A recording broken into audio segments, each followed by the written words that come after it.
Avec d'un côté Louis Boyard, député La France Insoumise, et de l'autre Xavier Iacovelli, sénateur Renaissance des Hauts-de-France, vice-président du Sénat. Bonjour. Des Hauts-de-Seine. Pardon ? Hauts-de-Seine. Des Hauts-de-Seine, pardon, effectivement. Oui.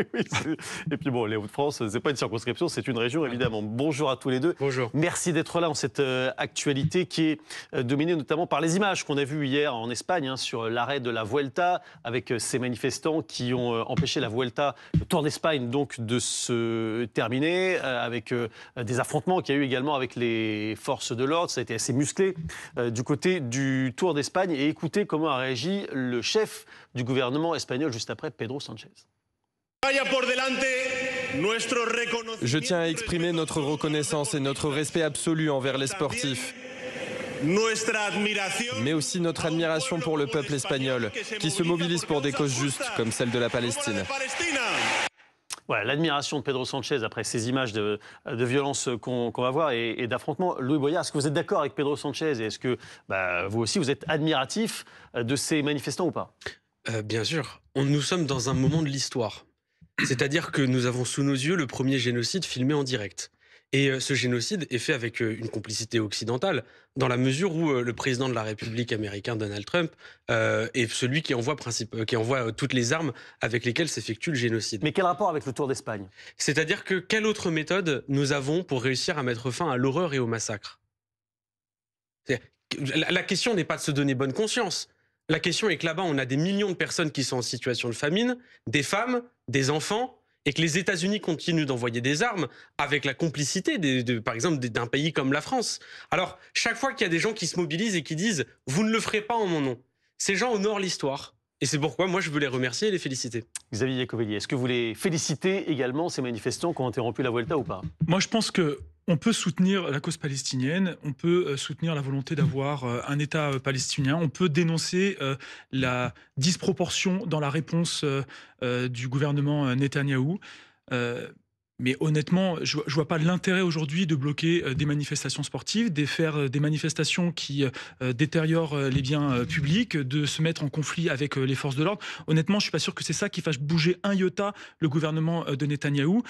Ça passe par la diplomatie. Et d'ailleurs, il y a eu, notamment à l'ONU dernièrement, une session qui a reconnu l'État de Palestine. Et donc, honnêtement, je pense qu'il y a besoin d'avoir de la diplomatie, de faire pression effectivement sur Netanyahou pour cesser les attaques contre Gaza. Mais je ne suis pas sûr que ce soit la meilleure des méthodes aujourd'hui d'aller manifester violemment dans la rue et empêcher des manifestations sportives qui n'ont rien à voir avec le conflit israélo-palestinien. J'ai une question, il y a combien de morts à Gaza actuellement ? Je ne peux pas vous dire. Il y en a, à mon avis, plus de 50 000, puisque c'est les chiffres qui nous remontent actuellement. Mais... On a plus de chiffres qui nous remontent parce que quasiment tous les journalistes ont été tués là-bas. Vous avez l'ancien chef de l'état-major israélien qui a dit qu'on était à plus de 200 000 morts ou blessés. Et juste, si j'aimerais pouvoir dire quelque chose, vous parlez de diplomatie, je vais vous le dire.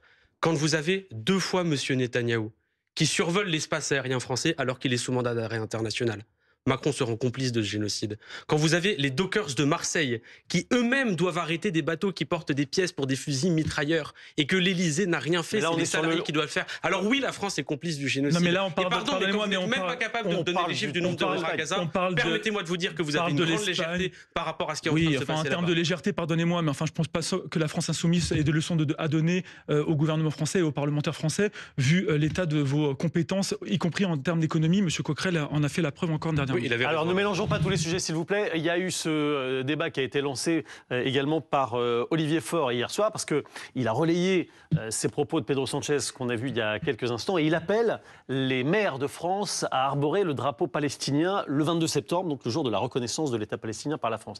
Xavier Iacovelli, est-ce que vous dites oui, il a raison Olivier Faure ? Encore une fois, tout ça c'est des éléments symboliques, c'est pas ça qui réglera le sujet du conflit à Gaza. Je ne suis pas sûr que le fait de mettre un drapeau palestinien sur les mairies, sur les frontons de nos mairies, va changer quelque chose. C'est de la démagogie ?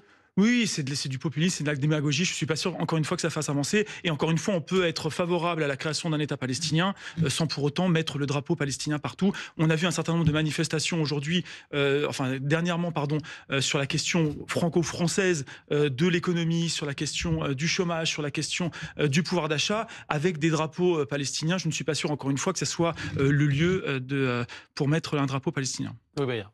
J'ai une question. Il y avait sur de nombreuses... Mais vous avez beaucoup de questions, monsieur Boyard. J'ai beaucoup de questions parce que vous êtes assez contradictoire. Sur des mairies macronistes, il y avait par exemple des drapeaux ukrainiens. Vous trouvez que c'est populiste et démagogue ou vous êtes dans le deux poids deux mesures? Mais pas du tout. Moi, je trouve effectivement que sur les frontons des mairies... Ils n'auraient pas dû mettre des drapeaux sur ukrainiens les frontons, si vous me posez une question, j'essaie de vous répondre. Je pense que sur les mairies des frontons des mairies françaises, le drapeau français et européen suffit. Alors, désolé pour tous les maires de votre parti que vous contredisez. Mais moi, vous savez, il n'y a pas besoin... Moi, je suis libre, contrairement à vous, je ne suis pas endoctriné par un leader Maximo. Nous, on a une certaine cohérence idéologique. Ces symboles-là sont des symboles qui permettent de mettre une pression internationale qui nous permettront de réussir à faire en sorte que cette horreur s'arrête. Mais il ne s'agit pas, et vous avez raison de ce point de vue, vous avez il ne s'agit pas que de haute faire opinion de vous-même, il s'agit aussi de mettre en place des sanctions. Et j'aimerais, parce qu'on a parlé de l'Espagne, vous donner des exemples. L'Espagne a mis un embargo sur les armes qui sont envoyés au gouvernement israélien. L'Espagne a pris des sanctions économiques. L'Espagne a pris des sanctions diplomatiques. Le gouvernement israélien ne comprend que les sanctions. Et j'aimerais terminer sur une chose. Nous avions eu les images de nombreux dirigeants européens qui étaient autour de Donald Trump pour parler de la question ukrainienne. Pourquoi à aucun moment, un dirigeant européen n'a levé la main et a dit « Monsieur Donald Trump, c'est vous qui envoyez les armes qui tuent à Gaza. Quand est-ce que vous allez arrêter ?» Pourquoi est-ce qu'aucun dirigeant n'a levé la main? Donc vous voyez, bien sûr, c'est important d'avoir ces symboles et on soutient ces symboles. Mais Israël ne comprend qu'une seule chose, les sanctions, et il faut les mettre en place. Il y a la question palestinienne, il y a aussi la question sociale qui est évidemment très importante cette semaine. Sophie Binet est en ce moment même dans le bureau du Premier ministre Sébastien Lecornu. On imagine Xavier Iacovelli qu'il est en train de lui dire, après avoir lâché sur les jours fériés, je suis prêt à lâcher sur d'autres choses. Sur quoi doit-il lâcher d'après vous? Est-ce que vous pouvez essayer de tenter de convaincre Louis Boyard qu'il va y avoir des avancées importantes? Non, convaincre la France insoumise, je pense que c'est peine perdue. Et d'ailleurs, le Premier ministre l'a dit, il souhaite avoir un discours et un débat moderne et fort avec les partis dits de gouvernement, c'est-à-dire le Parti socialiste, les écologistes, les communistes s'ils le souhaitent. Et d'ailleurs, ces trois partis ont décidé de venir à la table de négociation, en tout cas de discuter avec le Premier ministre. Force est de constater que la France insoumise, malgré qu'il représente une partie de l'électorat et une partie des Français, refuse de jouer leur rôle de représentants du peuple et d'aller parler avec le chef du gouvernement.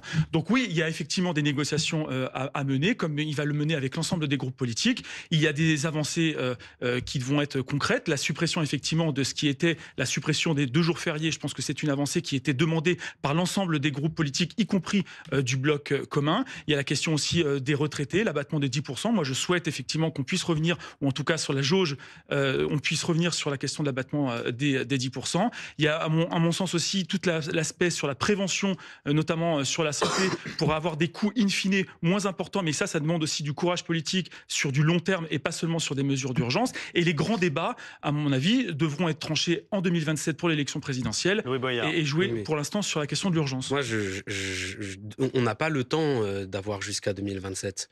On vient déjà de dépasser les 1,5 degrés de réchauffement climatique. On n'est même plus capable de donner des chiffres sur la précarité étudiante tellement tout est catastrophique. On avait 3500 professeurs qui n'étaient pas devant une salle de classe à la rentrée. Ceux qui ont manifesté le 10 septembre, c'était énormément de jeunes qui étaient justement en train de dire « nous n'avons plus le temps ». Et vous avez raison de dire qu'on n'arrivera pas à être d'accord parce qu'on n'a pas la même analyse de la situation. Nous avons un peuple qui a besoin de trancher des questions majeures. Que ce soit la question de notre rapport aux États-Unis d'Amérique qui veulent mettre 5% de notre PIB pour aller acheter leurs armes, la question des droits de douane, la question de la démocratie, la question de la planification écologique, la question du partage des richesses. Nous avons besoin d'un moment politique refondateur. Et c'est le rôle d'une élection présidentielle. Et moi, j'aspire à avoir une assemblée de citoyennes et de citoyens qui n'ont pas été élus dans la Ve République et qui rédigeront la constitution de la VIe République. Et le débat, il va être dense d'ici à 2027, puisque vous nous amenez sur la situation internationale. Parlons-en avec François Clemenceau. Merci beaucoup à tous les deux pour cet échange.